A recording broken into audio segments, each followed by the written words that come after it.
युगानुकुंज के सभी दर्शकों को आज के खूबसूरत शाम में हार्दिक स्वागत है।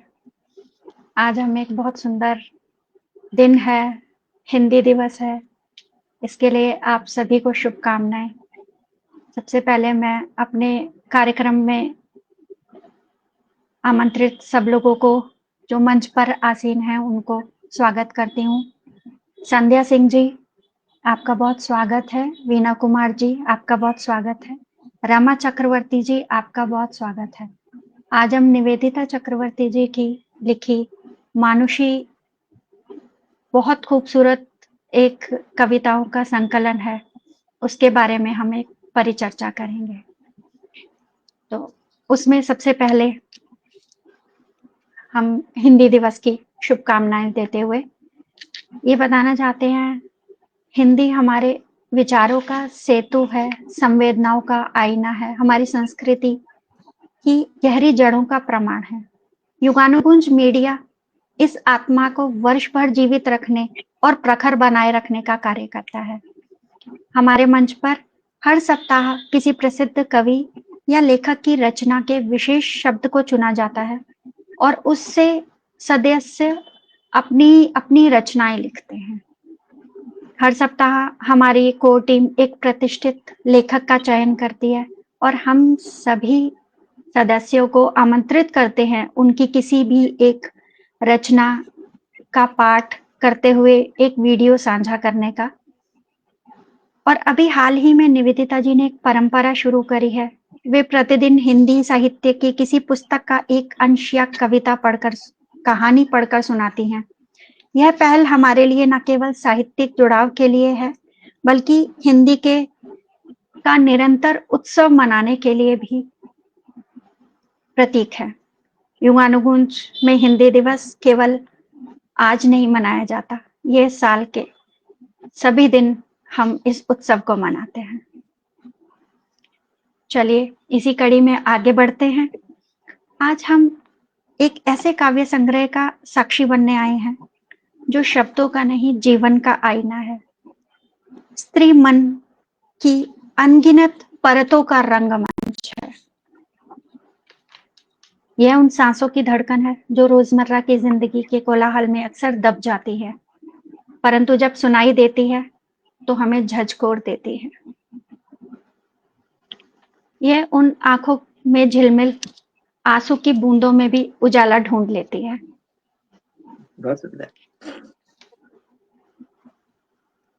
निवेदिता चक्रवर्ती जी के बारे में मैं क्या कहूं, उन किसी परिचय के मोहताज नहीं है, फिर भी वो एक संवेदनाओं की सधी हुई आवाज है जो शब्दों में जीवन की थरथराहट भर देती है और लेखन में स्मृतियों की आँच, अनुभव की नमी और समाज के प्रति एक सजग दृष्टि समाहित करती हैं। उनके दो संग्रह, मेरे हिस्से का नूर और मानुषी, और एक कथा संग्रह दूरवा भी आ चुका है। उनकी कविताएं भाषा की सादगी और गहराई को पकड़ने में अनुभव अद्भुत हुनर रखती हैं। यथार्थ और कल्पनाओं के माध्यम उनकी रचनाओं का एक सेतु बनती हैं, कभी आत्मीय संवाद की तरह तो कभी मौन प्रतिरोध के स्वर में। उनकी कहानियां मानवीय संवेदनाओं की गुथी हुई हैं, जो उनका हर कथानक पाठक को एक नई सोच के लिए प्रेरित करता है। उनकी कविताएं केवल पढ़ी नहीं जाती, पाठक के भीतर गूंजती हैं और समय के साथ चलती हैं और मौन में भी बोलती हैं। तो चलिए इन्हीं कविताओं के एक संकलन की बात करते हैं हम, मानुषी। यह कविताओं का एक ऐसा संग्रह है जिसमें स्त्री की संपूर्णता अपने विविध रूपों में प्रकट हुई है। कहीं कोमलता भरी माँ है, तो कहीं अपनी अस्मिता के लिए संकल्पित योद्धा। इन कविताओं में खिलखिलाहट भी है और एक दबी हुई चीख भी। जैसे दुपट्टे के रूपक इन रचनाओं में विशेष अर्थ पाता है।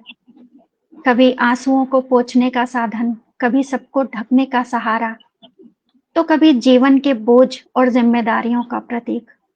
अंततः यही स्त्री के आत्मबल को भी साबित करता है, जो केवल छवि या प्रतीक नहीं, बल्कि एक जीवित, संवेदनशील और संपूर्ण मानुषी है। निवेदिता जी की कुछ पंक्तियां जीवन में छिपे द्वंद्व और उनके भीतर पलते विरोधाभासी रूपों को मार्मिकता से चित्रित करती हैं। कभी समाज की संकीर्ण दृष्टिकोण पर व्यंग्य करती हैं कि सभ्यता और संस्कृति को बहुत संभाल कर चलती है स्त्री, क्योंकि आखिर जिम्मेदारी तो उसी की है ना। तो कभी सरल शब्दों में स्वाभिमान और स्वाभाविक अधिकार की मांग करती हुई प्रतीत करती है, जीने दो ना उसे। कभी रिश्तों के छूटे हिस्से, कभी अधूरी चाहते, कभी मुक्त होने की तड़प, हर कविता अपने भीतर एक आंतरिक संघर्ष और पुनर्निर्माण की गवाही देती है। यही पुनर्निर्माण बार बार उस आत्मसम्मान को और ज्यादा दृढ़ करता है। आखिरकार यह संग्रह पाठक को सोचने के लिए विवश करता है कि स्त्री कोई एक रूप नहीं, बल्कि संवेदनाओं और अनुभवों की विराट यात्रा है, जहां वह देवी भी है, माँ भी है, विद्रोहिणी भी है और सबसे बढ़कर एक संपूर्ण मानुषी है। अब मैं आदरपूर्वक अपने पहले अतिथि वक्ता को आमंत्रित करना चाहती हूँ। आपसे निवेदन है कि कृपया मानुषी के बारे में अपने विचार साझा करें। स्वागत है वीना जी आपका। धन्यवाद प्रीति जी। और सबसे पहले निवेदिता जी, आपको हार्दिक बधाई और आपका हार्दिक आभार और धन्यवाद कि आपने मुझे अवसर दिया कि मैं आपकी इस काव्य संग्रह पर 2 शब्द कहूं।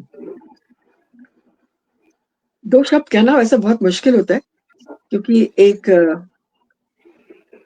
पोएट के, एक कवि के साथ, एक कवयित्री के साथ आपको एक न्याय करना होता है। तो उस न्याय को करने में आप कितने सक्षम हैं, ये बहुत जरूरी है। तो अपनी तरफ से थोड़ा सा प्रयास किया है, देखिए। और बहुत ही खुश हूँ कि मंच पर संध्या जी विराजमान है। इतनी बड़ी कवित्री के साथ मंच साझा करने का मुझे अवसर मिल रहा है। इनकी कविताएं तो मैं बहुत पढ़ती हूँ, दोहे पढ़ती हूँ, और पता नहीं कितने मैंने सेव कर रखे इनके अपने उसमें। तो लगता है कि बार बार इनको पढ़ा जाए। और रमा दी, आपको भी मेरा नमस्कार। तो मैं फिर आरंभ करती हूँ। मेरे हिस्से के नूर के पश्चात मानुषी निवेदिता चक्रवर्ती का दूसरा काव्य संग्रह। एक संवेदनशील हृदय ही नारी मन की वेदना, उसकी पीड़ा, उसके संताप और संघर्ष को अभिभूत कर सकता है। इस पुस्तक में संचित कविताओं में कवित्री ने नारी को उसके मूलभूत अस्तित्व से परिचित कराया है। नारी अनगिनत किरदारों को जीती है, बेटी, बहन, पत्नी, बहू, माँ, और अपने बाहरी कार्य क्षेत्र में भी अपना कर्तव्य बखूबी निभाती है। पर आज के पितृसत्तात्मक समाज में जब वह अपनी आजादी, अपने विचारों की स्वतंत्रता, अपने अस्तित्व का प्रभुत्व चाहती है, तो उसे कोई स्वीकारना नहीं चाहता।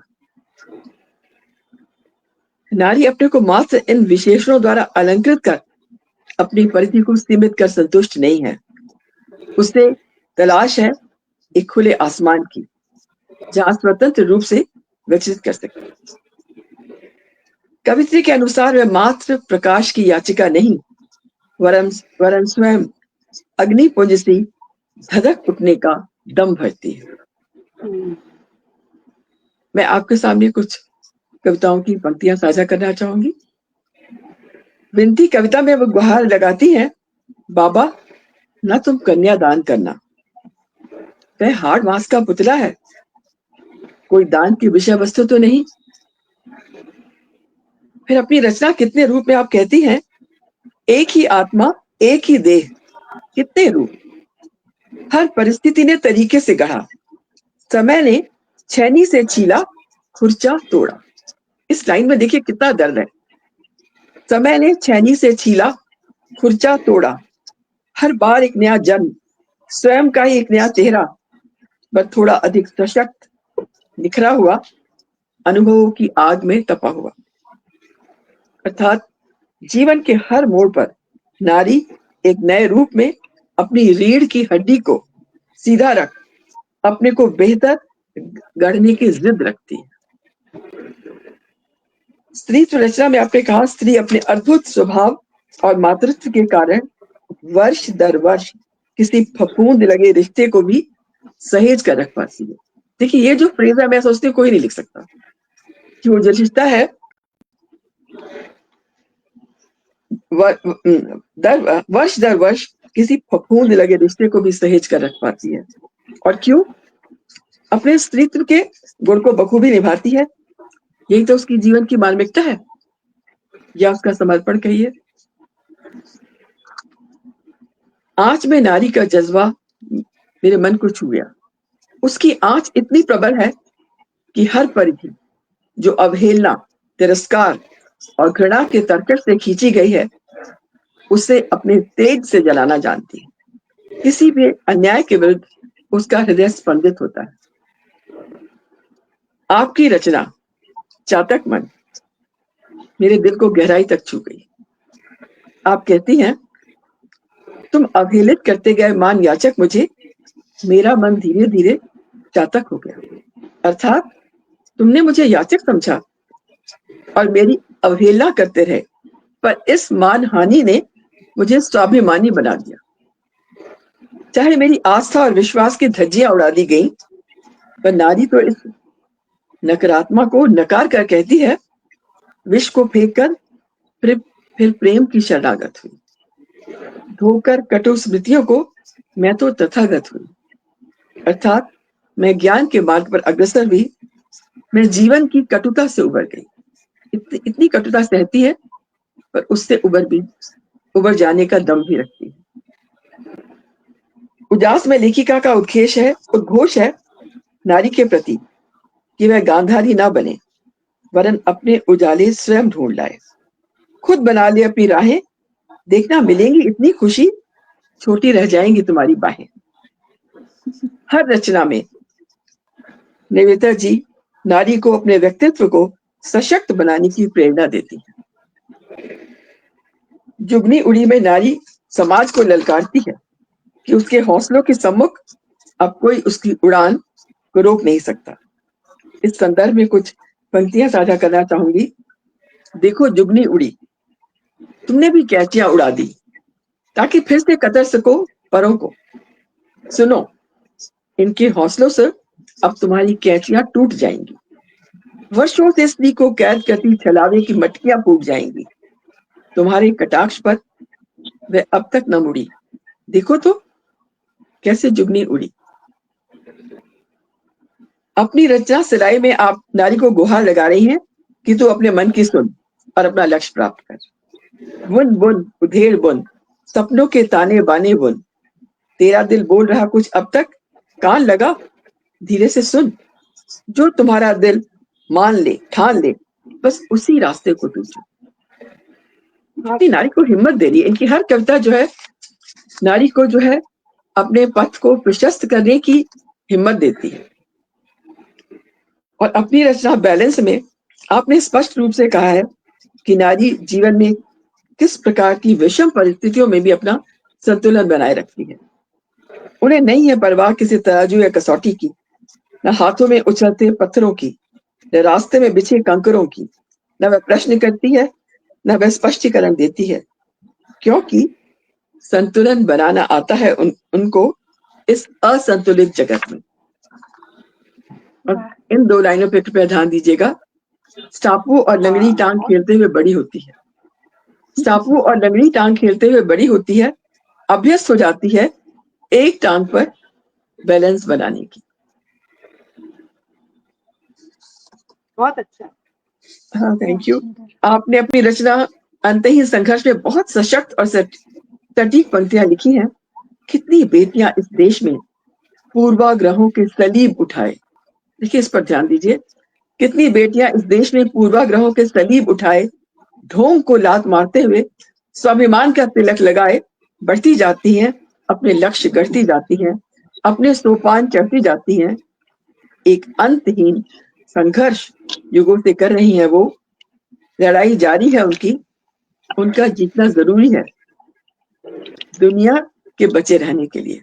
देखिए, इस पंक्ति में उन्होंने ये नहीं कहा कि नारी बची रहे, उनका जीतना जरूरी है दुनिया के बचे रहने के लिए। समाज के ठेकेदारों को इस नई रोशनी का स्वागत करना चाहिए और नारी रूढ़िवाद की चपेट में ना आए, उसका भरसक प्रयत्न करना चाहिए। अपनी रचना नैसर्गिक नदी में आप कहती हैं, मुझे गंगा ना बनाओ, नैसर्गिक नदी रहने दो, तप कर कुंदन बनूं मैं, वास्तविकता में रहने दो। कंठ में नियति प्यास की है, मन में विश्वास का सागर, तपते बालू के वक्ष पर संकल्प की धार उजागर। मिटकर पुरानी लीक को नूतन सिरे से कहने दो, मुझे गंगा न बनाओ तुम। आपका संदेश है कि नारी को हमेशा ऊंचे आसन, एक ऊंची पेडेस्टल पर मत बैठाओ, उसे उसके स्वाभाविक रूप में अपने संकल्प को उजागर करने दो। और फिर दुपट्टा में एक दुपट्टा रचना मैंने भी लिखी थी, और आप कहती हैं दुपट्टा कविता में नारी समाज की रूढ़िवादिता और बंधनों से नारी मुक्त हो जाती है और कह देती है, अब उसका फैसला सुनिए, बस अब मैं दुपट्टा नहीं ओढ़ती, अब जो चल पड़ी, ना लगे धूप ना लगे ताप, आंसू भी सारे हो गए भाप, और दुपट्टा उतरा यूं ही फिर गुम हो गया। और आज ही नविता जी ने कहा कि एक, वैसे तो मैंने बहुत सारी पंक्तियां पढ़ ली है, पर फिर भी कील जरूर पढ़ना चाहूंगी। कील, एक सेकंड जी। कील जिसको दीवार पर बस ठोक दिया जाता है, इस ठोक शब्द पे ध्यान दीजिएगा। कील जिसको दीवार पर बस ठोक दिया जाता है, उसकी पीड़ा, उसकी सहमति, उसके सिद्धांत, उसके लक्ष्य सब निरर्थक। उसको ठोक दिया जाता है कि दीवार सुंदर लगे, कि उस पर सुंदर चित्र लटकते रहें और वह फोटो फ्रेम भी बदलते रहें। सब कुछ बदल जाए, सब कुछ बदल जाए, पर उसकी कर्तव्य धर्मिता, उसकी मर्यादा अक्षुण्ण रहे। पर कभी कभी, इस पर ध्यान दीजिएगा, कभी कभी वही कील दीवार ही चटका देती। बहुत खूबसूरत, बहुत सुंदर, बहुत मारक, बहुत धन्यवाद संध्या जी। कील को नारी के परिप्रेक्ष्य में देखना लेखिका की अद्भुत सोच का परिचय है। जरा सोचिए, वो सोच सकते हैं कि नारी को कील की तरह से भी आंका जा सकता है। नारी पर दुनिया भर की जिम्मेदारियां लाद कितने ही किरदार वह निभाती है, और आशा की जाती है कि वह हर क्षण अपनी कर्तव्य धर्मिता निभाए और अपनी मर्यादा को अक्षुण्ण बनाए रखे। पर एक समय ऐसा आता है कि सहते सहते वही कील, वही नारी परिवार की दीवार को चटका देने की सामर्थ्य भी रखती है। और अंत में अपनी रचना में क्या कहूं, में नारी एक ओस की बूंद के मानंद है, जो एक किरण के सम्मुख स्वयं को समर्पित कर सकती है, पर साथ ही उसका वर्चस्व है कि वह आकाश है जो सूर्य को भी गोद में खिला सकती है। इस काव्य संग्रह की विशेषता यह है कि कवित्री नारी को उसके मानवीय मूल्यों से वंचित नहीं कर रही, पर समाज की बेड़ियों, रूढ़िवादी मान्यताओं और पितृसत्तात्मक बंदिशों से मुक्त होने के लिए आह्वान कर रही है। नारी के भीतर छिपी हुई शक्तियों से उसका परिचय करवा रही है और अपने स्वयं के अस्तित्व को उजागर करने का संबल प्रदान कर रही है। मुझे पूरा विश्वास है कि मानुषी को पढ़कर पाठक, चाहे वह पुरुष हो या वह स्त्री, नारी के मूलभूत स्वरूप को समझेगा और उसे सराहेगा, और नारी को भी अपने सही अस्तित्व का भान होगा। मानुषी की ओजपूर्ण अभिव्यक्ति पर निवेदिता चक्रवर्ती जी को मेरी ओर से हार्दिक बधाई और अनंत शुभकामनाएं। धन्यवाद। Thank you. मेरी को कुछ प्रीति, मैं कुछ बोलूं क्या? अनुमति है क्या? जी बिल्कुल।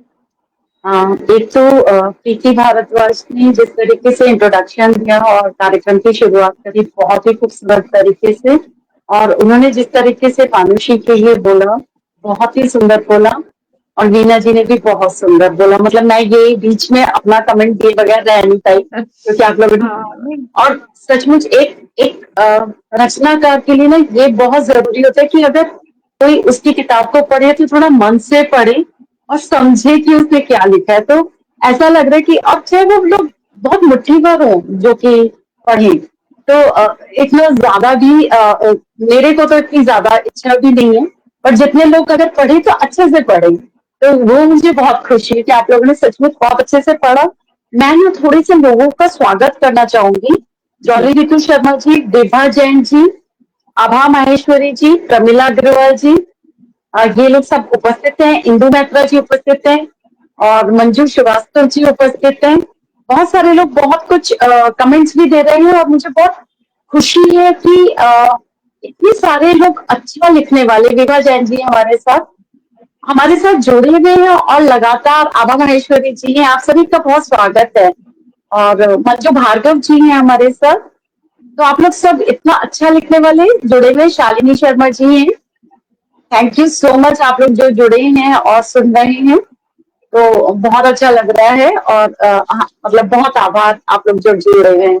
जी प्रीति। सभी श्रोताओं को बहुत धन्यवाद। जी निवेदिता जी, ये तो हमारा सौभाग्य है कि आपने हमें अपने प्रोग्राम मतलब अपनी इस पुस्तक के बारे में कुछ कहने का मौका दिया। बहुत मुश्किल है उसके लिए कुछ कहना, क्योंकि पढ़कर बहुत सारी कविताएं ऐसी हैं जिसे पढ़कर हम सच में स्पीचलेस हो गए थे, हम कह नहीं पा रहे थे कुछ, लेकिन फिर भी अपनी तरफ से कोशिश की है हमने। और वीना जी ने भी बहुत सुंदर अवलोकन किया इस पूरी पुस्तक का कि यहाँ गहन, ये एक एक जो कविता है वो हमें एक गहन बोध करवाती है कि स्त्री के अंदर की जो आंतरिक शक्ति है वो स्वयं ही उद्घोष करती है, वो दबती नहीं है हर जगह पर। तो चलिए मैं अब आगे रमा जी को आमंत्रित करती हूँ कि वो मानुषी के बारे में हमारे अपने विचार हमारे साथ में बांटे। रमा जी, स्वागत है आपका। धन्यवाद। रमा जी, आपका स्वागत है। शुभ संध्या और सबको हिंदी दिवस की ढेर सारा शुभकामनाएं। और मैं तो बहुत बहुत धन्यवाद बोलना चाहती हूँ कि निवेदिता जी और आप लोग मुझे इस काबिल समझे कि इस मंच पर मुझे स्थान दिया गया। सो बहुत बहुत धन्यवाद है। मेरा हिंदी में कभी कभी अशुद्धियां रह सकते हैं, बिकॉज मैं बस पढ़ के सुन के बोल के सीख रही हूँ। अभी भी मैं हिंदी भाषा की छात्री हूँ और कोशिश करती हूँ कि अशुद्धियां कम से कम हो। लेकिन ये जो किताब है मानुषी, इसके बारे में जो भी मैं बोलूंगी अपना दिल से बोलूंगी, क्योंकि मुझे बहुत अच्छा लगा इस किताब को पढ़ के। एक्चुअली इस बार युगानुगुंज की जो वार्षिक सम्मेलन था उसमें मैं गई मेरे पति के साथ दिल्ली में, और उस ऑडिटोरियम में बहुत सारा काव्य ग्रंथ डिस्प्ले में रखा हुआ था। मैं देख रही थी और तब मेरा नजर अटकी इस ग्रंथ की, इस किताब की जो टाइटल है, नाम है मानुषी। उस पे मेरा नजर अटक गया और मैं सोचने लगी कि कितना सुंदर नाम है मानुषी। ये बहुत कुछ और हो सकता था, बहुत सारा सिनोनिम्स है मानुषी का, लेकिन ये थोड़ा भारी भरकम सी मानवी नहीं है, साधारण सी नारी नहीं है, एकदम अवहेला के समान नाम औरत भी नहीं है, और बड़ा उपहास जैसे बोला गया देवी भी नहीं है, ये मानुषी है। मेरे मातृभाषा बांग्ला में माँ जब अपने बेटा बेटी को आशीर्वाद करते हैं स्पेशल ओकेजन पर, मौका पर, तो बोलते हैं मानुष हो। ये मानुष या मानुषी जो है ये कोई लिंगवाचक शब्द नहीं है। ये मानव के अंदर, इंसान के अंदर जो मानवीय गुण, मानवीय संवेदना, उसी को एक्चुअली प्रकाश करते हैं। मानुष हो मतलब इंसान बनो। और सचमुच हम लोग आज के नारियां, आज के मानुषी मानुष बन के जीना चाहते हैं। और समाज, संसार ने अपना समान जैसा हम लोग को ना समझे। नारी भी चाहती है कि उसका जो सुख दुख, उसका जो संवेदना, उसका जो अनुभूति और उसका क्रोध, दर्द, वो सब कुछ महसूस करती है और भी उन इंसानों की तरह। और इसको वो अपना आवाज भी देना चाहता है, वो प्रकाश भी करना चाहता है, वो बताना भी चाहती है। और उस आवाज को कभी कभी दबाया जाता है समाज से, संसार से। तो ये मानुषी नाम तो पहले बहुत अच्छा लगा। उसके बाद जब मैं प्रच्छद चित्र को देखने लगी, इस किताब के जो कवर है ना, बड़ा सहज सरल भंगिमा में जिस मानुषी उधर चित्रायित है, उसके पैर पे चिड़िया बैठे हुए हैं। उस मानुषी जैसी ही निडर निर्भय चिड़िया जब भी मन करे उड़ जाएंगे खुला आसमान की ओर। ये मानुषी सोचती है, देखिए उसकी भंगिमा, ये देखती है, पढ़ती है, उसके हाथ में किताब है और दुनिया की अपेक्षा, पूर्वाग्रह की दृष्टि के सामने अपना चिंता, आनंद, एकाकित्व और अपना संवेदना का उसका पल को, वो उस मुहूर्त को, उसकी अवकाश के मुहूर्त को पूरी तरह जीना चाहती है, जीती है।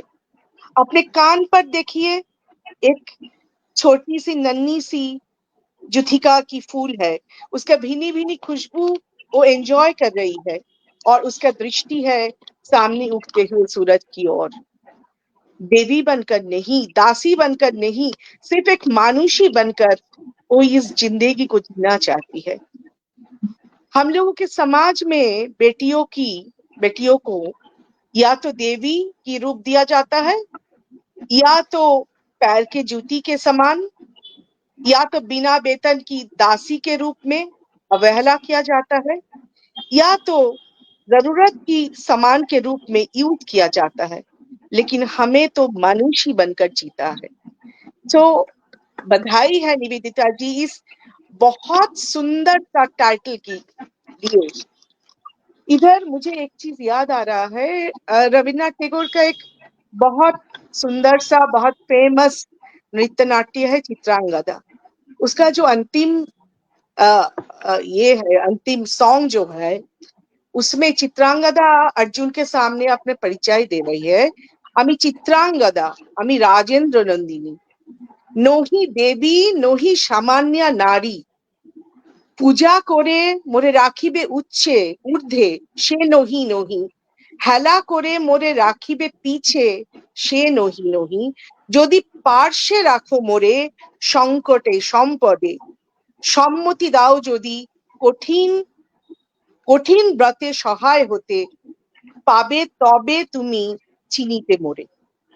मतलब ये बोल रहे हैं चित्रांगदा हूँ, राजकुमारी हूँ, ना कोई देवी हूँ, ना कोई साधारण नारी। मुझे पूजा करके ऊपर बैठा के रखोगे वो मैं नहीं हूँ, और अवहेला करके मुझे पीछे ढकेल दोगे वो भी मैं नहीं हूँ। मैं तुम्हारे संकट या संकट में तुम्हारे बराबर की भागीदार हूँ, तुम्हारे पार बराबर में चलने वाली हूँ, और मुझे वो जगह अगर दोगे तभी मुझे आप पहचान पाओगे, नहीं तो नहीं। और हम लोग का मानुषी एक्चुअली यही बात को बोलते हैं, बहुत अच्छा। एक शब्द में। धन्यवाद, धन्यवाद विभा जी से, संध्या जी से और प्रीति जी से, और जो कवयित्री है उनके तरफ से अगर ठीक लगा तो बहुत बहुत बहुत धन्यवाद। बहुत ही सुंदर, बहुत सुंदर, बहुत सुंदर। और आपने इसमें रवि ठाकुर की आपने पोयम पढ़ी, मेरा तो दिल खुश हो गया, बहुत ही इतना सुंदर। इधर से सारे कविता, बीना जी भी बहुत सारे कविताओं को पढ़ी और उसका परिचय दी। मैं 2 कविता पढ़ना चाहूंगी। एक है संरक्षण। वो कहते हैं स्त्रियों की ढकी पोशाक बढ़ाती है सभ्यता की वजन। वो कहते हैं स्त्रियों की ढकी पोशाक बढ़ाती है सभ्यता की वजन। संस्कृति माथे की गोल बिंदी में ही सुरक्षित है। संस्कृति माथे की गोल बिंदी में ही सुरक्षित है। सभ्यता और संस्कृति को बहुत संभाल कर चलती है स्त्री, क्योंकि आखिर जिम्मेदारी उसी की है। आखिर जिम्मेदारी उसी की है। तभी तो सड़कों पर मंडराती हर घिनौनी उच्छृंखल पौरुष आदत अपने अपने घर की 4 दीवारी के अंदर चादर तान कर सोती है। चादर तान कर सोती है इस निश्चिंतता के साथ कि उसके घर की सभ्यता और संस्कृति साड़ी और सिंदूर में संरक्षित है। कहीं उसकी घर की सभ्यता और संस्कृति साड़ी और सिंदूर में संरक्षित है। कहीं कितनी सुंदर कविता संरक्षण। ये आज के समाज की एक सटीक छवि है। पुरुषतांत्रिक समाज अपने उच्छृंखल अमानविक स्वभाव को अपने अपने जगह में रख देते हैं और नारी को बोलते हैं सभ्यता और संस्कृति के संरक्षक बनने के लिए। कष्ट ये बात की है कि ऐसे बहुत महिला भी है जो इस कथन को सत्य मान लेते हैं कि हम लोग के पोशाक में या हम लोग के बिंदी में या सिंदूर में सभ्यता या संस्कृति को हम लोग संरक्षण कर पाते हैं। नहीं, समाज सभ्यता और संस्कृति के जिम्मेदारी नारी के कंधे के ऊपर रख के अपने आप को भारहीन महसूस करते हैं समाज। कहने को तो हम लोग 21st सेंचुरी में हैं, मानव सभ्यता आज जेन जी में पहुंच गया। अग्रगति के इस दौड़ में जितना पुरुष दौड़ा है, नारी भी उतना ही आगे बढ़ गया है। आज के नारी कल्पना चावला या सुनीता विलियम के रूप में महाकाश विजय पर निकली है, लेकिन आपने उसके अजूद अभी भी कहीं छोटी समझ रखते हैं, श्रृंखला के अंदर जड़ी हुए रखते हैं हम लोग। असली सभ्यता और संस्कृति के जो रथ है उसका 2 पहिया है, एक नारी दूसरा पुरुष। सभ्यता संस्कृति का संरक्षण में दोनों की बराबर की जिम्मेदारी है। सिर्फ नारी को भारी भरकम कर्तव्य की जंजीर में श्रृंखलित करने से हम सभ्य नहीं हो जाएंगे, ना हमारा संस्कृति सुंदर रहेगा। मानुषी क्या पहनेगी, सिंदूर लगाएगी कि नहीं, बिंदी साड़ी चूड़ी में अपने आप को सजाएगी कि नहीं, वो उसी के ऊपर निर्भर करते हैं। और सभ्यता संस्कृति के तिजोरी नारी के साड़ी के आंचल में बंधा हुआ भी नहीं रहता है। सभ्यता और संस्कृति तो पुरुष और प्रकृति के आपसी श्रद्धा, तालमेल और खुली सोच से परिपुष्ट होते हैं। ये है मतलब संरक्षण। मुझे जो लगा मैं वो बोली। मुझे पता नहीं कितना मैं जो बीना जी बोल रहे थे कितना मैं इसका मतलब इसको जो बोलना चाहिए कितना मैं बोल पाई, कोशिश की। और एक कविता आपने बहुत सुंदर बोला, आपने बहुत सुंदर कहा, बहुत सुंदर। Thank you. आपने रमा जी आपने बहुत ही खूबसूरत बोला, थैंक यू सो मच। और मैं श्रोताओं को बताना चाहती हूँ रमा जी के बारे में। रमा जी प्रिंसिपल हैं एक स्कूल में, और लेकिन रमा जी जो लिखती हैं, बांग्ला में कविताएं लिखती हैं, बहुत खूबसूरत कविताएं लिखती हैं, बहुत ही खूबसूरत। और मुझे इनकी कविताएं बहुत पसंद है। तो रमा जी, बीना जी, प्रीति, ये लोग सब बहुत अच्छी कविताएं लिखती हैं। और संध्या जी को तो संध्या जी के बारे में मैं बाद में बताऊंगी। तो आप लोग खुद जितने मंच पे आज आसीन है सब लोग, वो लोग खुद इतनी सुंदर कविताएं लिखते हैं। Thank you Rama ji. आपके बड़प्पन है निवेदिता जी, इतना इतना इतना कुछ वह सुनने के लायक मैं हूँ कि नहीं वो अलग बात है।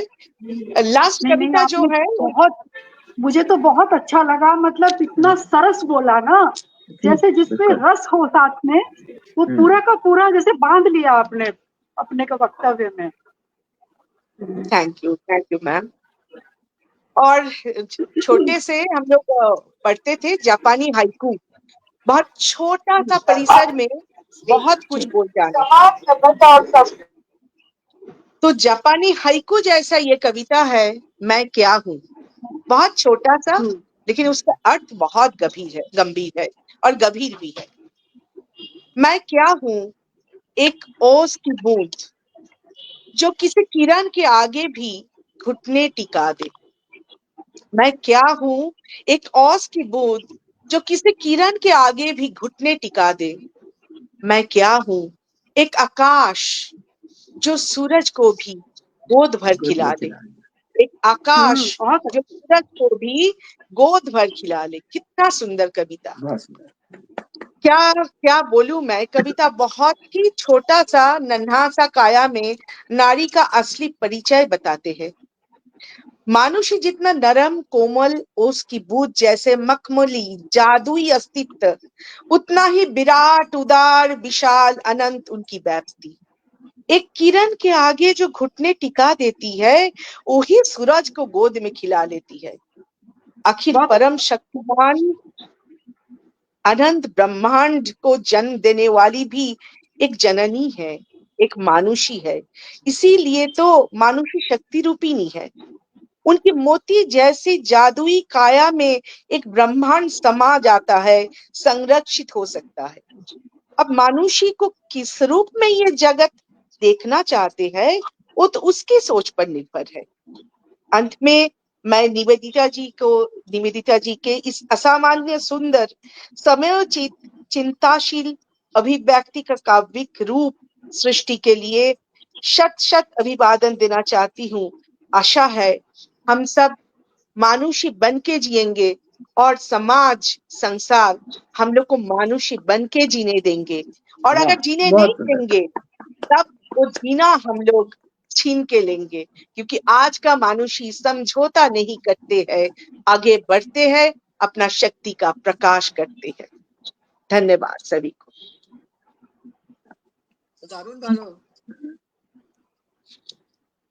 बहुत ही खूबसूरत, बहुत ही खूबसूरत।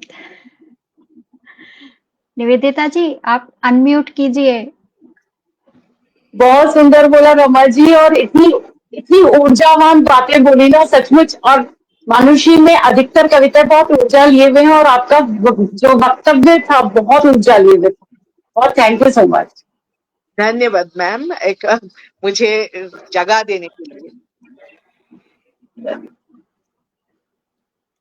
रमा जी आपने हम सब ने किताब के अंदर की कविताएं पढ़कर और अपने मन के भावों को कहने की कोशिश करी, लेकिन आपने तो आप कह रहे थे और मैं इसका कवर पेज को देखकर और भाव में बह रही थी कि आपने इसके सिर्फ कवर पेज की इतनी सुंदर व्याख्या करी, जो इसके ऊपर पेंटिंग बनी हुई है कि अक्षर जो है उसका बहुत खूबसूरत है। और आपने ये बात बिल्कुल सही बात कही कि स्त्री एक प्रकृति की सबसे संवेदनशील रचना है। वो चाहती है कि वो नहीं चाहती बिल्कुल भी कि वो देवी के रूप में पूजी जाए। उसको सिर्फ इतना चाहिए कि उसको एक जीता जागता प्राणी माने, क्योंकि पता नहीं क्यों स्त्री को कदम कदम पर अपने ही अस्तित्व का प्रमाण देना पड़ता है। तो चलिए अब मैं अपने अगले कड़ी में बढ़ते हुए संध्या सिंह जी को बुलाना चाहूंगी, जिन्होंने इतना खूबसूरत प्रकथन लिखा इस किताब का। बहुत ही एक एक शब्द जो है वो पढ़ने में सारे भाव सामने आ गए।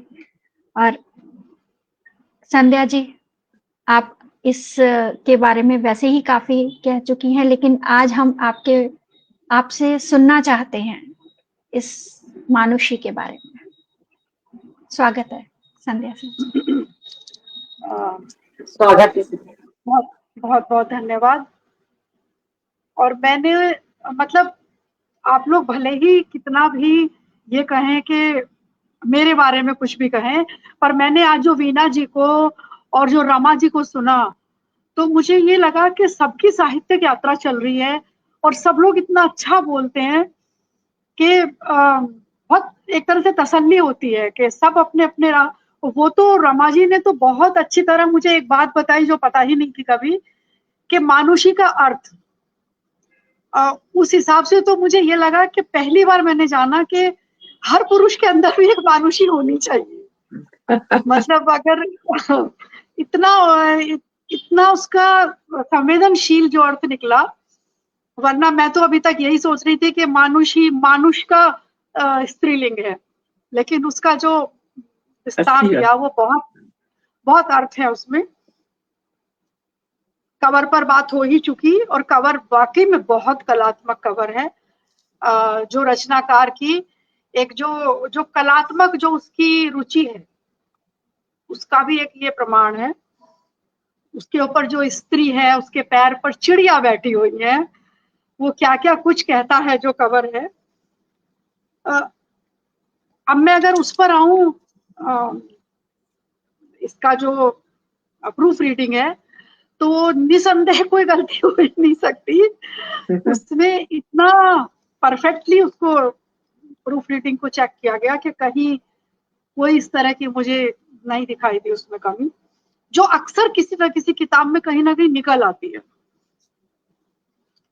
और अब अगर मैं निवेदिता जी के व्यक्तित्व पर बात करूं तो जितना मैं उनको जानी किताब आने से पहले, वो किताब ने उसको प्रमाणित कर दिया।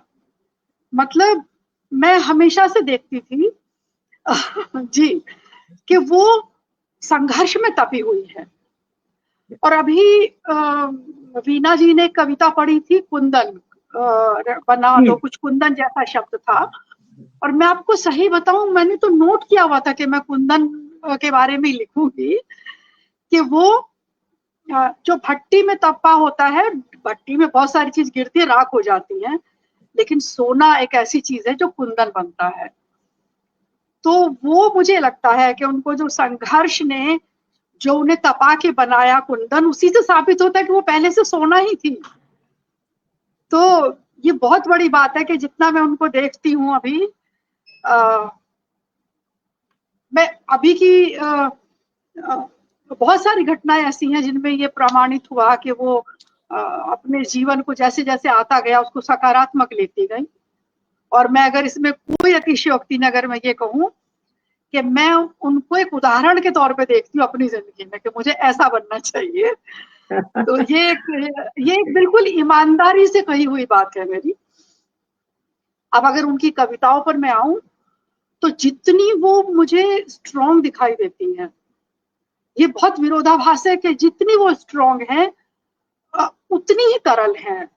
जितना अपने को दृढ़ निश्चयी और हर कठिनाई से सामना करने वाला इंसान के रूप में उन्हें देखती हूँ, उतनी ही कोमल जो कविताएं हैं वो ऐसे बहती हैं जैसे पानी बह रहा है बिल्कुल। और ये कविता की सबसे बड़ी पहचान है कि उसे तरल होना चाहिए, उसको उसमें एक बहाव होना चाहिए। तो वो बहाव हर कविता में नजर आया मुझे। वो शब्दों की लय, वो भाव की लय। मतलब आप एक कविता जिस भाव से शुरू करते हैं वो भाव हटना नहीं चाहिए आखिरी शब्द तक, जिसको हम एक बाहरी लय होती है शब्दों की और एक अंतर्लय होती है। अंतर्लय का मतलब है कि आपने अंदर की जो आप भाव लेके चले थे उसको भी आपने टूटने नहीं दिया, और बाहर की लय का मतलब है जो शब्दों में गति है वो भी कहीं नहीं टूटी। तो दोनों लय मैं इनकी कविताओं में पाती हूँ।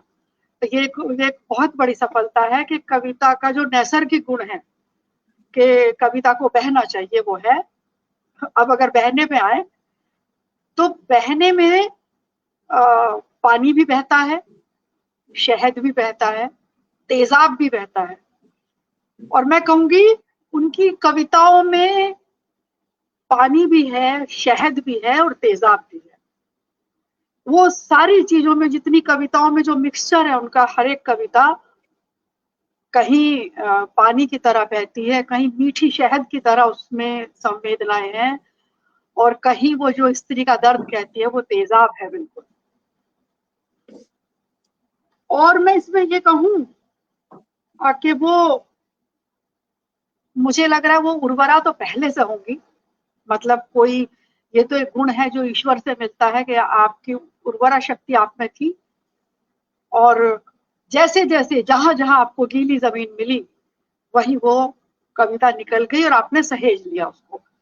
वो अवसर आपने जाने नहीं दिया, जहां कविता बन सकती थी वहां आपने उसको पकड़ लिया। जैसे ये भी एक हुनर होता है कि आपको कोई विचार आया और उस परिस्थिति से जुड़ा, जो परिस्थिति आपने अपनी या देखी दुनिया में, समाज में, उस परिस्थिति से जुड़ा कोई विचार आया और आपने उसको पकड़ लिया, तो हम बोलते हैं कि वो ये समझ लीजिए कि जैसे मछेरा बैठता है ना जाल लेकर नदी के किनारे, कि विचारों की मछलियां हैं ये, और जो मछेरा परफेक्ट वही है जो जिसने उस मछली को अपने जाल में ले लिया। वो विचारों वाली मछली आपने अपने जाल में ली और आपने उसको जाने नहीं दिया, उस पर आपने फिर एक कविता लिखी। तो ये बहुत बड़ा एक सफलता कही जाती है आपके जीवन में, कि व्यस्तता होते हुए आपने वो मछलियां जरूर आप पकड़ती रही, और मैं इसके लिए बहुत साधुवाद है कि इस तरह से ये कविताएं, जो 2 संग्रह में आपकी जो कविताएं आई हैं, और निश्चित रूप से जो पहला संग्रह था और दूसरे संग्रह के बीच में अंतराल रहा, और ये अंतराल बताता है कि आपने पायदान चढ़े, आपने गजल, वो यही संग्रह बता रहा है, इसमें कम है, आगे और आपके हो सकता है और दोहे की और गजल की किताब भी आए, लेकिन इसमें भी उदाहरण है। उससे मुझे पता चलता है कि आपने उस शिल्प पर भी काम किया कि दोहा कैसे लिखा जाए या गजल कैसे लिखी जाए। तो निश्चित रूप से ये जो ये वाला संग्रह आया है, ये आपको कई पायदान ऊपर दिखाता है, और ये भी मैं उम्मीद रखूंगी कि जो इससे अगला आएगा उसमें और ऊपर पायदान होंगी आप। और बहुत, मैं कहूंगी ये पाठक के लिए बहुत तृप्ति देने वाला संग्रह है।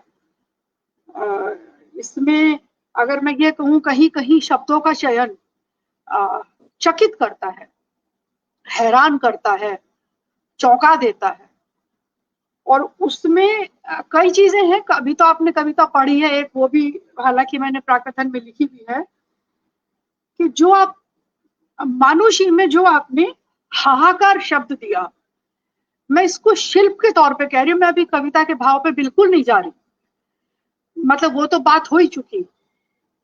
जो हाहाकार शब्द है, ये ऐसा चुना हुआ शब्द है कि इसके अलावा यहाँ पे दूसरा शब्द आ ही नहीं सकता था। तो ये जो चयन है, ये बहुत आपको एक मैं कहूँगी जो आपके अंदर चयन शक्ति जो है वो उसको बताता है कि आप कहीं समझौता नहीं करती, जब तक कोई उसके लिए आपको सूटेबल शब्द ना मिल जाए आप उस शब्द का इंतजार करती हैं, और तब वो कविता पूरी होती है। तो ये चीजें हैं जो बहुत सारी चीजें इन्होंने अपने इसमें लिखी हैं। मैं एक बात और कहूंगी कि जो स्त्री की यात्रा, इसमें पूरी यात्रा है स्त्री की, उसके संघर्ष से लेके उसकी विजय तक। तो निवेदिता जी को मैं एक विजयी स्त्री के रूप में देखती हूँ, और मुझे ये लगता है कि ये हर स्त्री को ये संग्रह पढ़ना चाहिए।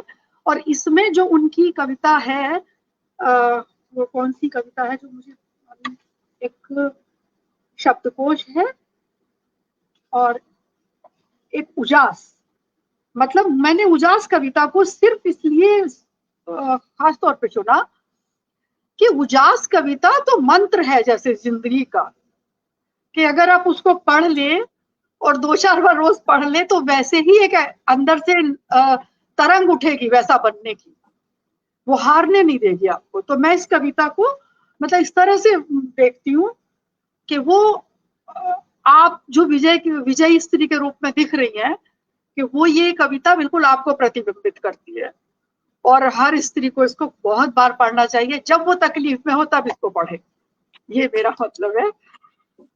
मैं अभी कविता पढ़ूं,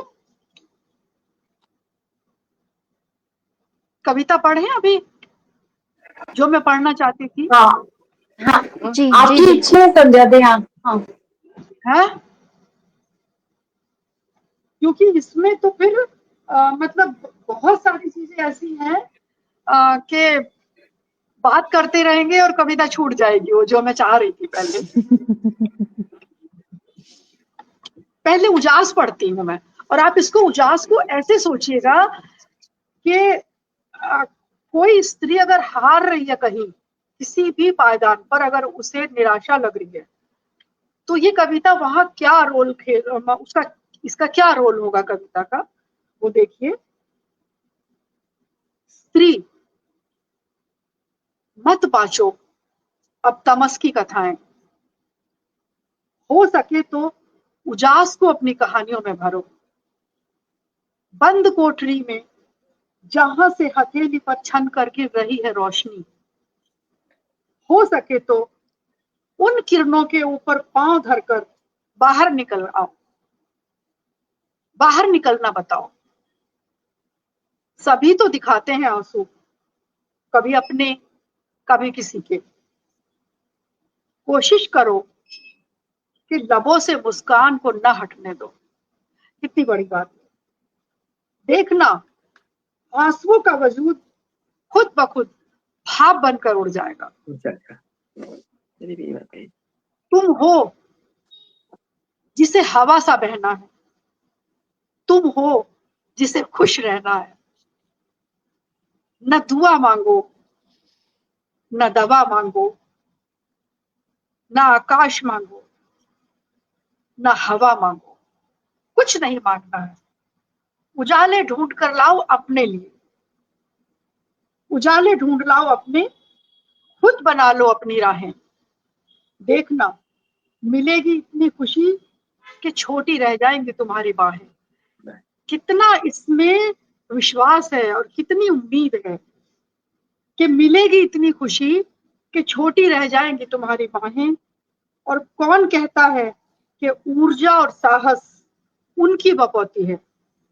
गांधारी न बनो, सारे विश्व में असीम ज्योति है। क्या बात है, मतलब बहुत सुंदर। गांधारी ना बनो से ही पता चलता है कि हम स्त्रियां कहीं ना कहीं गांधारी बन जाती हैं, देखना ही नहीं चाहती हैं। बहुत अच्छी कविता मुझे लगी ये पढ़ते समय, और मैं फिर कहूंगी कि ये कविता एक ऐसा उदाहरण है कि जिसे हर निराशा में हर स्त्री को पढ़ना चाहिए। और मुझे मैं कहूँ तो मुझे दुपट्टा कविता भी अच्छी लगी, हालांकि उसका नाम मैंने नहीं दिया था दुपट्टा का।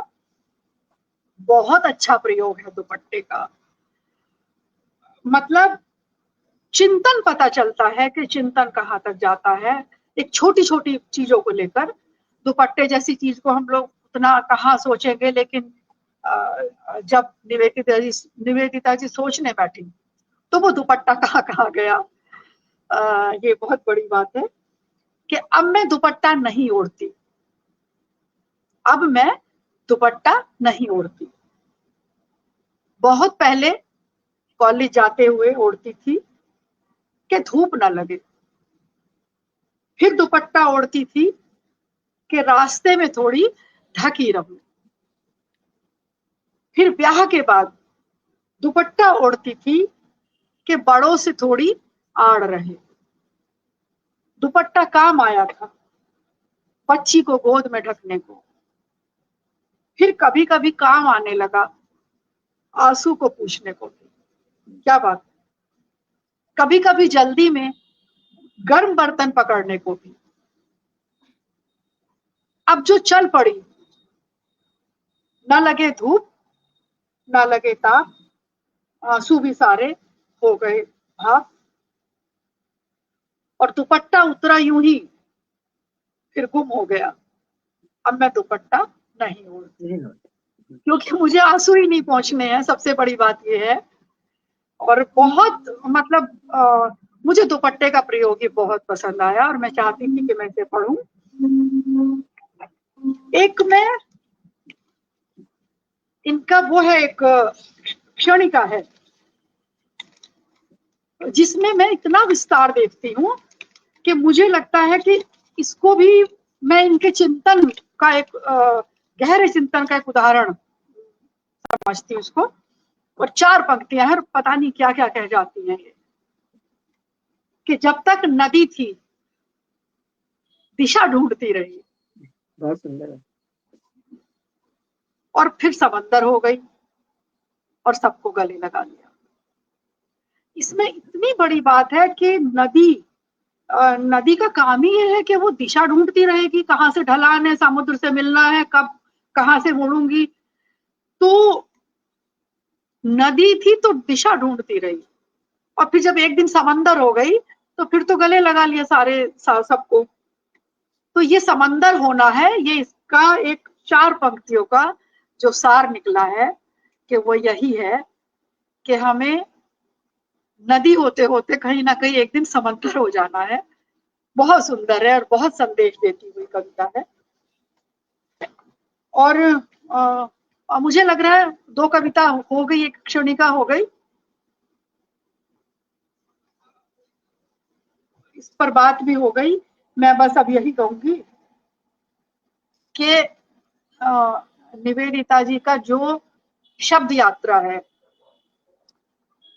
ये समझ लीजिए वो ऐसी है, इस संग्रह की बात कर रही हूं मैं, ये संग्रह मतलब इस संग्रह की में जो शब्द यात्रा है, आप समझ लीजिए वो ऐसे है जैसे आपने किसी नदी में गोते लगाए हों और गोते लगा के आप बाहर आए हैं, लहरों में डूबकर, लहरों से खेलकर। बहुत सारी इसमें ऐसी लहरें हैं कि जो आपको निकलने के बाद भी आपको वो महसूस होती रहेगी, उसकी ठंडक। बहुत बहुत इस मानुषी के लिए निवेदिता जी को बहुत सारी शुभकामनाएं, बहुत प्यार। और मुझे लगता है कि आगे जब इसके आगे जो संग्रह आएगा तो फिर आप हमें और पायदान ऊंची दिखाई देंगे और उसका इंतजार रहेगा। सबसे बड़ी बात है, हमें उसका इंतजार रहेगा अगले संग्रह का। बहुत बहुत धन्यवाद, बहुत अच्छा बोला संध्या जी, बहुत ही अच्छा। जी जी जी। बस मैंने बहुत दिल सारे से बोला, मुझे हाँ जी मैंने कुछ ऐसा नहीं बोला कि कोई मुझे देख के बोलना था। मुझे जो समझ आया, मैं जितना तुम्हें जानती हूँ, मैंने एकदम ऐसे दिल से बोलती चली गई मैं। Thank you Sandhya ji. और प्रीति एक मिनट नाम लेना चाहूंगी। बहुत सारे लोग जुड़े हुए हैं और उन्होंने रामा जी का, वीना जी का, संध्या जी का विवेचना को बहुत ही सराहा रहे हैं वो लोग, सब लोग। तो मंजू भार्गव जी जुड़ी हुई हैं, शालिनी शर्मा जी हैं, अंजू कपूर गांधी जी हैं, ब्रिजबाला जी हैं, विभा जैन जी हैं, और सब लोग जुड़े हुए हैं, और लगातार पारुल शर्मा जी हैं। थैंक यू सो मच सब लोग। साधना हरीश जी भी जुड़ गई हैं। Thank you. हाँ जी जी। आप सबके सच में विचार बहुत ही सुंदर, और संध्या जी ने तो इतने सुंदर शब्दों में पहले भी इसका प्रकथन लिखा और अभी भी एक एक कविता को जैसे उन्होंने बताया कि हाँ, मन में फिर दोबारा से उतर गई वो सब कविताएं। तो चलिए, आइए अब मिलते हैं उस विद्रोहिणी के शंखनाद सी गूंजती, जीवित, संवेदनशील और अडिग मानुषी से, निवेदिता जी। स्वागत है आपका निवेदिता, बहुत बहुत स्वागत। आपके साथ अब हम संवाद करना चाहते हैं और आपसे जानना चाहते हैं, क्योंकि ये आपकी यात्रा है, साहित्य की यात्रा का एक पड़ाव है, और इस काव्य यात्रा में मतलब संवेदनाओं से भरी हुई जो मानुषी है, उसके बारे में ये यात्रा कैसे शुरू हुई, आपने इसके बारे में हम आपसे जानना चाहते हैं कि इसकी आपको प्रेरणा कहाँ से मिली, कुछ बताइए इसके बारे में। बहुत बहुत धन्यवाद आप सभी का आने के लिए, मंचासीन सब अतिथियों का यहाँ पर प्रस्तुत होने के लिए, और मानुषी के लिए पूरी कहते हैं ना पूरे दिल से विवेचना करने के लिए, और विवेचना को सुन के लग भी रहा है कि आप सभी ने कविताएं पढ़ी है, जो कि बहुत सौभाग्य है मेरा।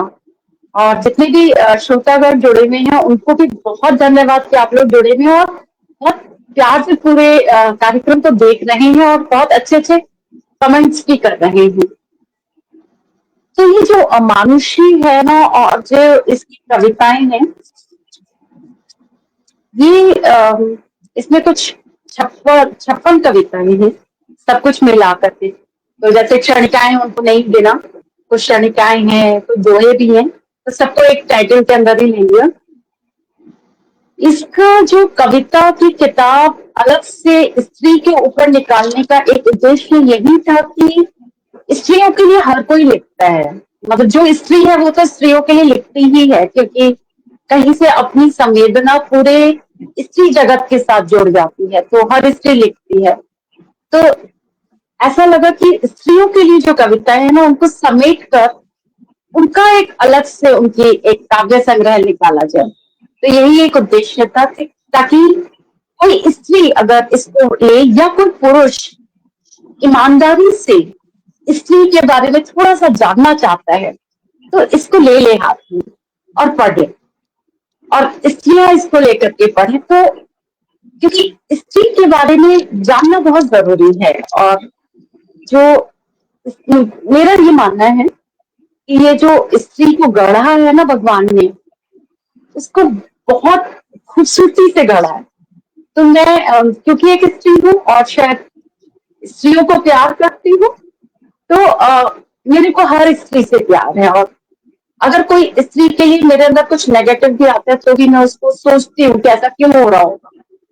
तो मैं कभी स्त्री को गलत नहीं लेकर के चल पाती हूँ, क्योंकि स्त्रियों को बहुत प्यार से, बहुत सुंदरता से गढ़ा ईश्वर ने।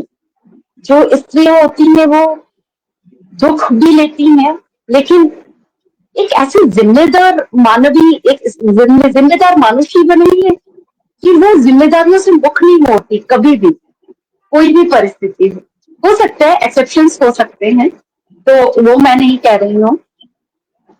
तो ये जो मानुषी का ये एक उद्देश्य था। कवर अनुप्रिया ने बनाया है, बिहार की हैं आर्टिस्ट, और इनकी कला चित्र मुझे बहुत पसंद आते हैं। और क्योंकि ये बहुत स्पेशल तरीके से मैं काव्य संग्रह निकाल रही थी, तो मुझे पता था कि मुझे कला चित्र किससे लेना है और किसी कथन लिखवाना है, ये भी मेरे जहन में था। क्योंकि मैं किसी से भी नहीं लिखवाना चाहती थी।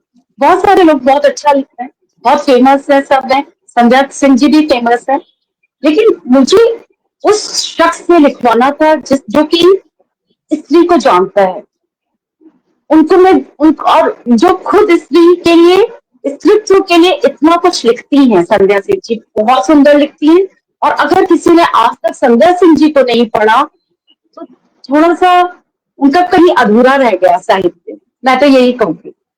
कृपया करके जरूर पढ़िए संध्या सिंह जी को। मोस्टली ये फेसबुक में लिखती हैं और बहुत सारे प्रोग्राम्स में भी आती हैं। इनकी खुद की किताब भी आई है, इनकी किताब भी आप लोग खरीदिए, तो बहुत अच्छा लगती है। तो मेरा एक सपना था कि संध्या सिंह जी इसका पाठकथन लिखे। इसका जो हमने लोकार्पण भी स्त्रियों से ही कराया, तो रमा चक्रवर्ती जी जो भी हमारे साथ उपस्थित थे वो थी, और शोभना तनेजा जी और निवेदिता श्रीवास्तव जी। तो प्रीति आप भी थे क्या? नहीं जी, मंच पे? अच्छा, आप भी नहीं थे। मंच पर नहीं थी, मंच में नहीं थी मैं, लेकिन प्रोग्राम में। तो आप 3-4 लोगों ने सब स्त्रियों ने मिलके इसका लोकार्पण किया था मंच पर। तो इस बात की भी मुझे बहुत खुशी थी, क्योंकि मैं स्त्रियों के हाथ से ही इसका लोकार्पण भी कराना चाह रही थी। और जो मानुषी नाम है वो मेरे बड़े भाई नवीन कुमार घोषाल जी ने दिया। उन्होंने बोला इसका नाम तुम मानुषी रखो, तो मैंने उनको सारी कविताएं भेजी थी। तो क्योंकि मेरी किताब थी, तो proof reading, first proof reading मैंने की थी और सेकंड प्रूफ रीडिंग मैंने अपने भाई से कराई थी। तो वो अमर उजाला में काम कर चुके हैं, राष्ट्रीय सहारा में काम कर चुके हैं, उप संपादक रह चुके हैं, और उनकी हिंदी बहुत अच्छी है। मेरे बड़े भाई की। तो उन्होंने जब सारी कविताएं पढ़ी तो उन्होंने कहा इसका नाम मानुषी ही हो सकता है और कुछ नहीं हो सकता, और इसका नाम तो मानुषी रख दो। तो मैंने इसका नाम मानुषी रख दिया। तो ये तो हुआ इस किताब के संबंध में। और एक बात, जो कविताएं जो मैं स्त्रियों के लिए, मैं जो कविताएं लिखती हूँ, मैंने स्त्रियों के लिए बहुत कविताएं, बहुत साहित्य पढ़ा है। मुझे लगता है कि स्त्री पीड़ा और दुख से बहुत आगे है। स्त्री ऊर्जा है, क्योंकि अगर ऊर्जा नहीं होती तो स्त्रियां ना सफल नहीं हो पाती अपनी जिंदगी में, आगे नहीं बढ़ पाती अपने दुखों को नकार कर।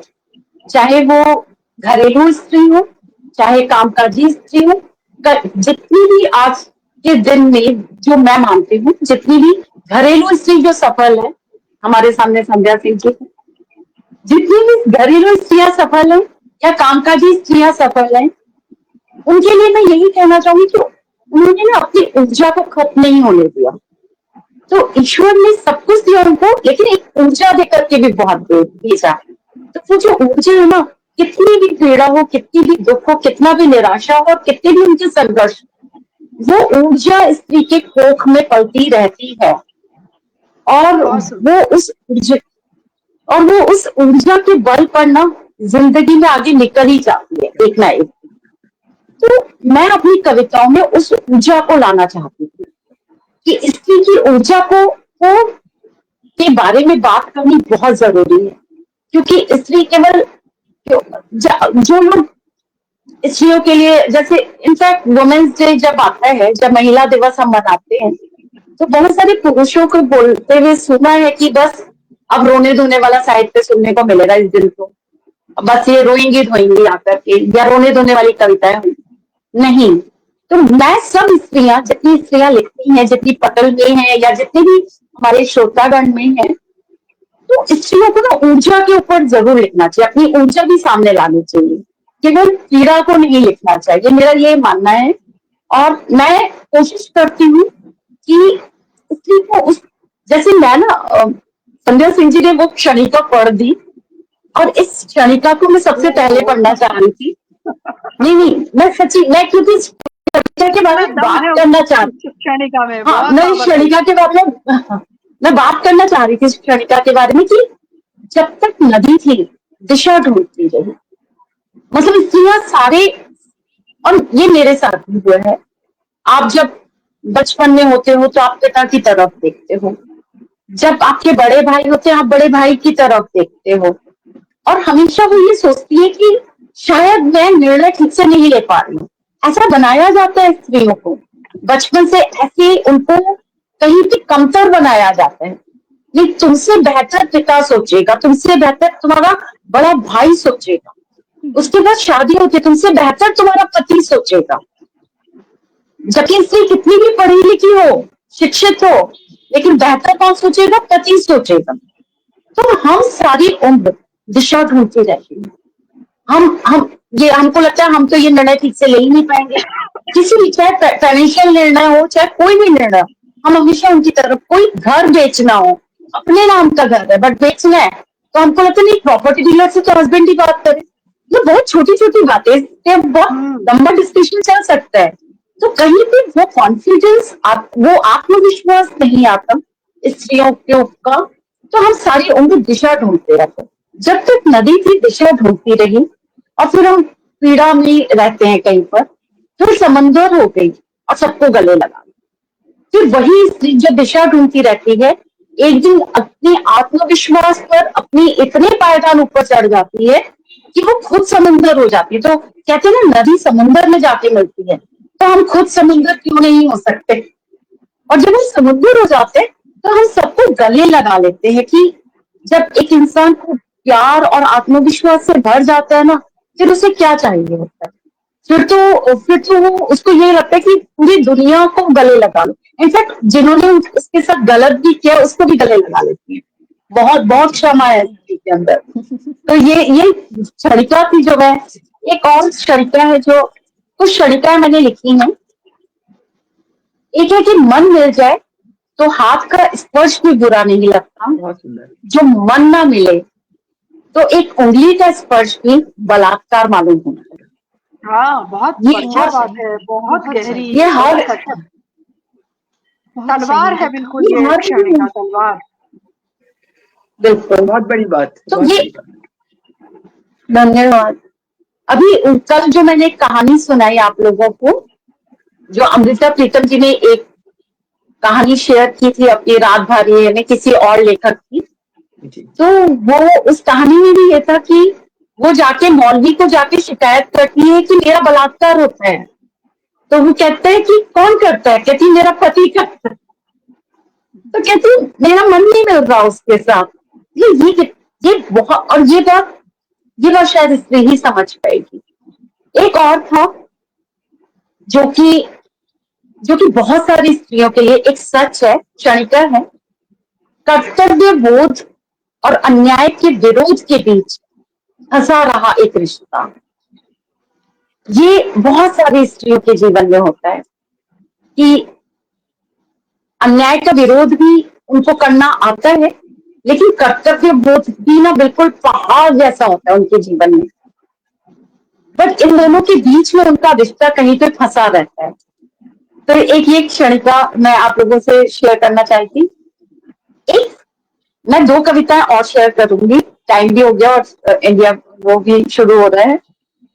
एक कविता जो मेरे बहुत दिल के करीब है वो मैं सुनाना चाहती हूँ।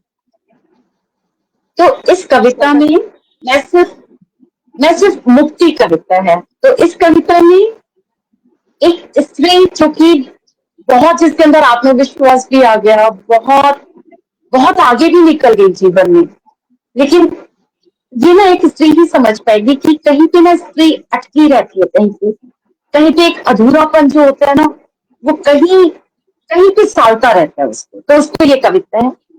मेरी हंसी का एक टुकड़ा तुम्हारे सिरहाने दबा पड़ा है, उससे अब मुक्त कर। मेरी हंसी का एक टुकड़ा तुम्हारे सिरहाने दबा पड़ा है, उसे अब मुक्त कर दो। ऐसा नहीं कि मैं उन्मुक्त हंस नहीं सकती या नदी सा उछलकर बह नहीं सकती। ऐसा नहीं कि मैं उन्मुक्त हंस नहीं सकी या नदी सा उछलकर बह नहीं सकी।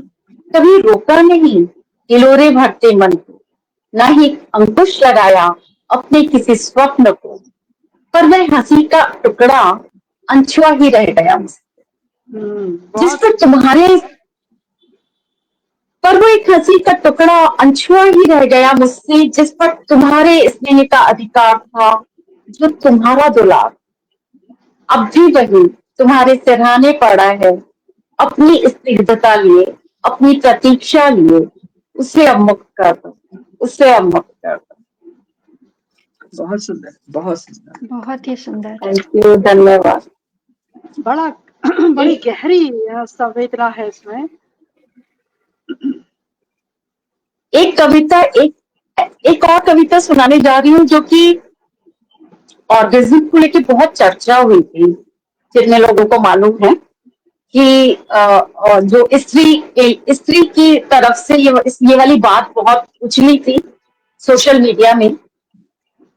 मैंने बहुत सोचा इस बात पे। तो ऑर्गेज्म इज चरम सुख जो कि सेक्स में होता है, लेकिन एक स्त्री जो होती है ना, बहुत सारी स्त्रियां, चाहे वो ग्रामीण क्षेत्र की हो चाहे शहरी क्षेत्र की हो, हम लोग चरम सुख तक पहुंच कहाँ पाते हैं। हमको तो छोटे छोटे आद्य सुख होते हैं हमारे जीवन में जो वो ही नहीं मिल पाते। तो इस पर एक कविता थी, सुनिए। मानसून की पहली बारिश वह खूब भीगी, मन में वही जानी पहचानी ऊप उठी। काश कोई और भी साथ में भीगता। पहाड़ के साथ बहती नदी घंटों तक बैठी रही, नदी के बिल्कुल पास। क्षण भर को फिर लगा काश कोई और भी बैठता साथ। पूर्णिमा का गोल चांद बहुत भाया आंखों को। कभी कभी लगता था काश कोई साथ में देखता। छी, लज्जा नहीं आती उसे। कैसे इस कोई की चाहत उससे भी बड़ी निर्लज्जता विवाहिता होगा। वास्तव में उसका कौमार्य अब भी सिंदूर पहन ही नहीं पाया।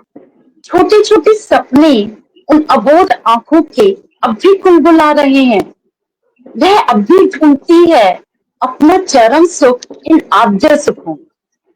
तो ये आद्य सुख थे कि प्रकृति को कोई साथ में बैठ के देखता, जो उसको, जो कि उसको इतना भी नहीं मिल पाया। वो चरम सुख की क्या बात करेगी, उसको तो आद्य सुख ही नहीं मिल पाया।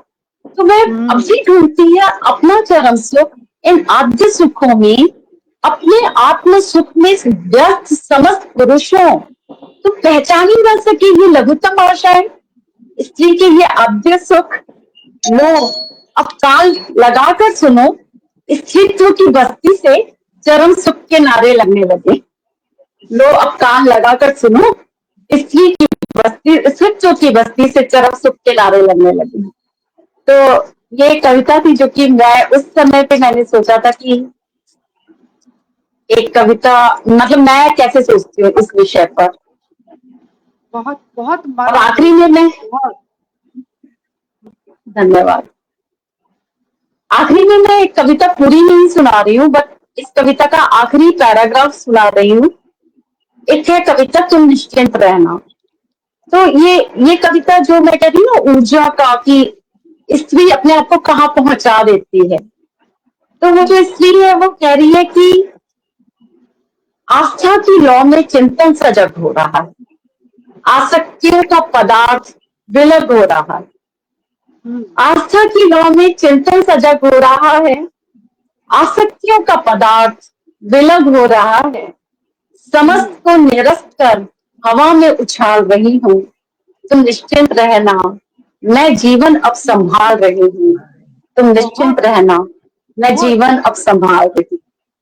थैंक यू, बहुत धन्यवाद। और बहुत बहुत धन्यवाद आज के इस कार्यक्रम के लिए। बहुत बहुत सुंदर शब्द आपने, आपके मुंह से, आपके शब्दों से जो मानुषी का एक असली परिचय जो है वो और ज्यादा अच्छे से मिला हमें। तो निवेदिता जी, मानुषी की गहराई को समझने का आपने अवसर दिया। यह संग्रह सचमुच एक बहुआयामी जीवन की दास्तान है, जो हमें सोचने पर मजबूर करता है कि आत्मा तक को सिर्फ सोचने पर मजबूर नहीं करता, आत्मा को भी झकझोर देता है। और आपके इन विचारों के लिए बहुत धन्यवाद। हमें इस कार्यक्रम में आमंत्रित करने के लिए बहुत धन्यवाद। आज जब हम मानुषी के पन्ने पलटते हैं तो महसूस होता है कि ये कविताएं पढ़ी जाने के लिए नहीं, आत्मा में उतारने के लिए हैं। जीवन की असली शक्ति किसी शोर में नहीं, उसके मौन में भी छुपी होती है, जिसे स्त्री सदियों से ढोती आई है। और यह भी कि हर स्त्री के भीतर, अपने भीतर एक नदी है, कभी शांत, कभी प्रचंड, लेकिन हमेशा बहती हुई और जीवन को अर्थ देती हुई है। तो आप सब भी इन कविताओं को पढ़ें, इन्हें सिर्फ सुने नहीं, महसूस भी करें। और अगर आपके पास ये किताब अभी नहीं है तो आप जाकर लाइए और जरूर पढ़िए। ये हमारा आपसे निवेदन है, क्योंकि मानुषी हमें कहती है कि स्त्री कोई छाया नहीं है, वह स्वयं सूरज है और उसकी रोशनी में जीवन के हर रंग संभव है। और हमारे सामने ये खूबसूरत रंग कुछ बैठे हुए हैं जिन्होंने आज सच में स्त्री को, मानुषी को अपने अपने शब्दों में परिभाषित किया है। आप सभी का बहुत धन्यवाद इस कार्यक्रम में आने का और अपने अपने विचारों से हमें आपने बहुत आनंदित किया। और उम्मीद है कि हमारे दर्शक भी आज इस कार्यक्रम को देख के बहुत प्रेरित हुए होंगे। तो निवेदिता जी, मंचासीन सभी अतिथियों का बहुत धन्यवाद। प्रीति जी का बहुत, प्रीति जी ने संचालन का भार भी संभाल लिया, अतिथि होकर के आई थी बट संचालन भी संभाला, उसके लिए बहुत धन्यवाद। और बीना कुमार जी आई, आपने बहुत ही, आप सब ने, प्रीति जी ने बहुत सुंदर विवेचना की थी। बीना कुमार जी आई, उन्होंने बहुत सुंदर विवेचना की। और रमा जी ने बहुत सुंदर, रमा चक्रवर्ती जी ने बहुत सुंदर विवेचना की, और संध्या सिंह जी, आप आई, धन्य है हमारा मंच, और बहुत धन्यवाद, बहुत सुंदर विवेचना करी आपने, और आपने पाठकथन भी लिखा, उसके लिए भी आपने समय निकाला, बहुत धन्यवाद। और जितने भी हमारे साथ श्रोता जुड़े हुए हैं, शालिनी शर्मा जी, अंजू कपूर गांधी जी, अभी भी बहुत सारे श्रोता जुड़े हैं और लगातार जी, शालिनी शर्मा जी, अंजू कपूर गांधी जी, जॉली ऋतु शर्मा जी, विभा जैन जी, जुड़े हुए हैं और बहुत प्रशंसा कर रहे हैं। पारुल शर्मा जी, साधना हरीश जी, बहुत धन्यवाद आप सभी को। ये कार्यक्रम अच्छा लगा, बहुत धन्यवाद आप सभी का, और जुड़ने के लिए और इतने अच्छे से कमेंट्स करने के लिए बहुत धन्यवाद जी। Thank you. कार्यक्रम हम समाप्त कर रहे हैं। थैंक